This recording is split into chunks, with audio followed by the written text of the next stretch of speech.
Hello students, आज हम नया चैप्टर शुरू करने वाले हैं। पार्ट 3 मानव जनन, ह्यूमन रिप्रोडक्शन। इससे पहले हमने 2 चैप्टर्स कंप्लीट किए हैं। पार्ट 1 में हमने जनन की पूरी डिटेल पढ़ी थी, है ना। और दूसरा चैप्टर जो था उसमें हमने पुष्पी पौधों के लैंगिक जनन के बारे में पूरा पढ़ा था। अब इस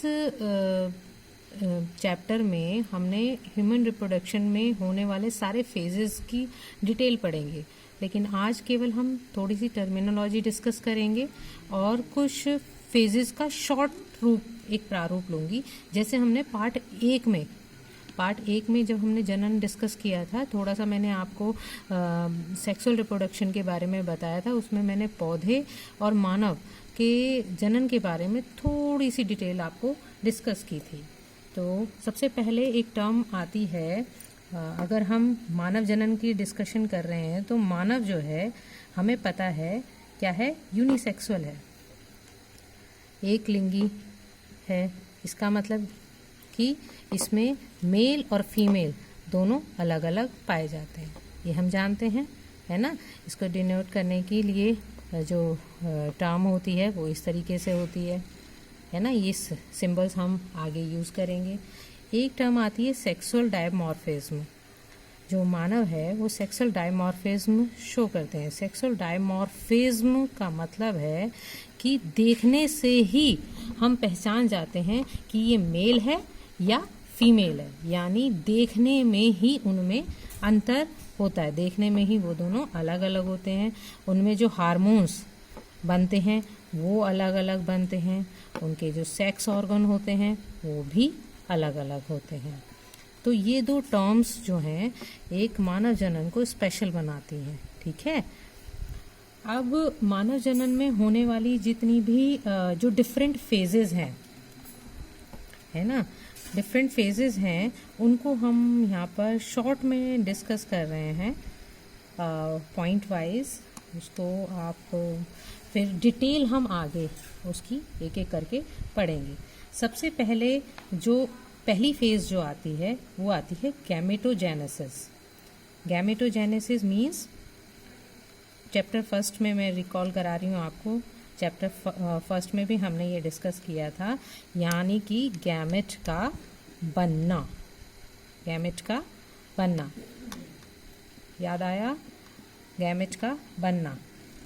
इसे हिंदी में हम कहते हैं युग्मक जनन, ठीक है, युग्मक जनन। क्योंकि यहाँ पर मैंने आपको बताया मेल और फीमेल दोनों इन्वॉल्व हैं, तो गैमेट का जो फॉर्मेशन है वो भी 2 प्रकार से होगी। अगर मेल गैमेट बनेगा तो हम उसे कहेंगे स्पर्मेटोजेनेसिस, यानी स्पर्म का बनना, स्पर्मेटोजेनेसिस यानी स्पर्म बनेगा, ठीक है। अगर फीमेल में देखेंगे तो एग की फॉर्मेशन यानी oogenesis, ठीक है, यूजेनेसिस। यानी यहाँ पे हिंदी में भी आपको मैं बता देती हूँ, शुक्राणु जनन इसे हम कहते हैं, और इसे हम कहते हैं अंडाणु जनन। अंडाणु जनन।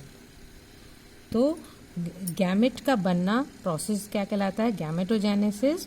इसमें 2 प्रकार के गैमेट बनेंगे, मेल और फीमेल। मेल गैमेट का बनना स्पर्मेटोजेनेसिस कहलाएगा, यानी स्पर्म बनेगा, और फीमेल गैमेट का बनना oogenesis कहलाएगा, यहाँ पर एग की फॉर्मेशन दिखाई जाएगी।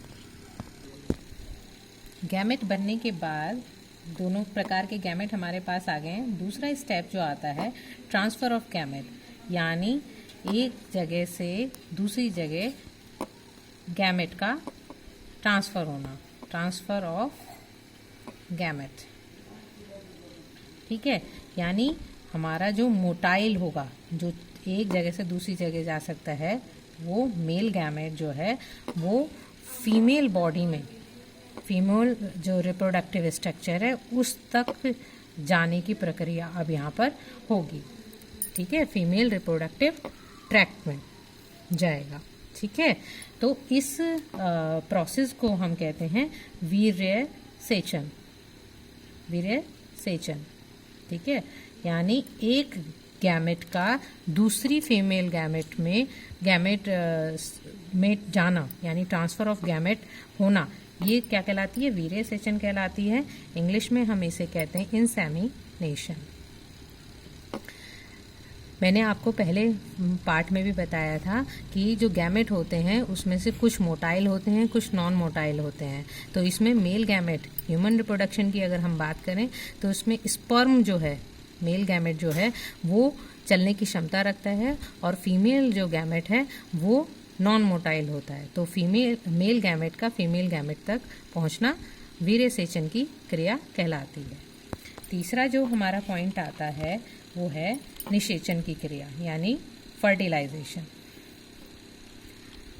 जिस तरीके से हमने पुष्पी पौधों में लैंगिक जनन में भी ये वाली क्रिया पढ़ी थी, काफ़ी हद तक आप अगर कंपैरिजन करके इसे पढ़ेंगे तो देखेंगे कि काफ़ी पॉइंट्स आपको रिकॉल हो जाएंगे, है ना। अब क्या होना है, इस मेल और फीमेल जो गैमेट्स हैं इनका क्या होना है, निषेचन की क्रिया होनी है, और किसका बनना है, जाइगोट का, है ना। जाइगोट का फॉर्मेशन होना, जो कि एक डिप्लॉयड स्ट्रक्चर है।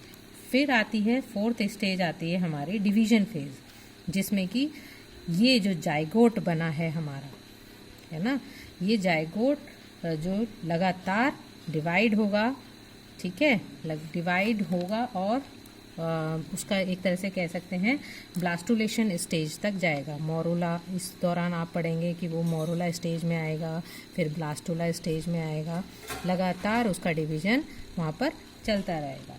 फिफ्थ, अब निषेचन के बाद जाइगोट की ये डिवीजन हुई, डिवीजन होने के बाद इसका इम्प्लांटेशन यानी अंतरोपण हो जाएगा। अंतरोपण में क्या होता है कि वो यूट्रिन बॉल तक, अब तक तो वो डिवाइड हो रहा है, और यूट्रिन यानी जो यूट्रस की जो वॉल है उस पे वो इम्प्लांट हो जाएगा, फिक्स हो जाएगा। एक तरह से क्या कह सकते हैं हम कि जो हमारी नाल है उसका बनना शुरू हो जाएगा, और जो हमारा भ्रूण है वो एक तरह से फिक्स हो जाएगा, है ना, यूट्रिन बॉल से फिक्स हो जाएगा। एक तरह से हम कह सकते हैं फिक्सिंग हो जाएगी उसकी, ठीक है, यानी प्लासेंटेशन के थ्रू, ठीक है। फिर आती है हमारी गैस्ट्रुलेशन यानी परिवर्धन की स्टेज, जिसमें कि जो लेयर है, अब जो ये मोरुला ब्लास्टुला स्टेज है, फिर वो एक तरह से फिक्स हो गया है। अब आगे की जो स्टेज आती है उसे हम गैस्ट्रुलेशन कहते हैं। उसमें भ्रूण जो है वो 3 लेयर में डिवाइड हो जाता है। एक्टोडर्म सबसे बाहरी लेयर जो कहलाती है, ये 3 जर्म लेयर बन जाती हैं। फिर मीजोडर्म दूसरी, और एंडोडर्म। यहाँ पर ही डिसाइड होने लगता है कि कौन से अंग, कौन से, मतलब ये जर्म लेयर ही डिसाइड करेंगी, ये क्या है, जर्म लेयर हैं, और कौन सा अंग बनना, किस अंग से, किस लेयर से कौन सा अंग बनेगा, यहाँ पर डिसाइड हो जाता है। अब ये जो 3 जर्म लेयर हमारी बनी है, एक्टोडर्म, मीजोडर्म और एंडोडर्म, ये क्या करेंगी, ऑर्गेनोजेनेसिस करेंगी, यानी ऑर्गन का निर्माण, अंगों का निर्माण यहाँ पर शुरू हो जाएगा। जो हमारा नेक्स्ट स्टेज आएगी, 8th स्टेज ये आएगी। अब जब पूरा भ्रूण हमारा कंप्लीट हो गया है, उसके अंगों तक का निर्माण हो चुका है, तो अब प्रसव की घड़ी आ जाएगी, यानी जिसे हम इंग्लिश में कहते हैं पार्चुरेशन। इसमें क्या होता है, जब भ्रूण पूरी तरह से तैयार हो चुका है, उसके अंग बन चुके हैं, तो वो क्या होगा, बॉडी से बाहर आ जाएगा। उस कंडीशन को हम क्या कहते हैं, प्रसव कहते हैं। एक टर्म और आती है यहाँ पर, गेस्टेशन पीरियड। गेस्टेशन पीरियड जो हर एक उसमें अलग अलग होता है एनिमल्स में। मैंने आपको फर्स्ट चैप्टर में थोड़ा सा इसके बारे में बताया था। तो अगर हम गेस्टेशन यानी गर्भा अवधि के बारे में अगर हम बात करें, तो ह्यूमन में गर्भा अवधि जो होती है वो कितनी होती है, 280 डेज़ की होती है।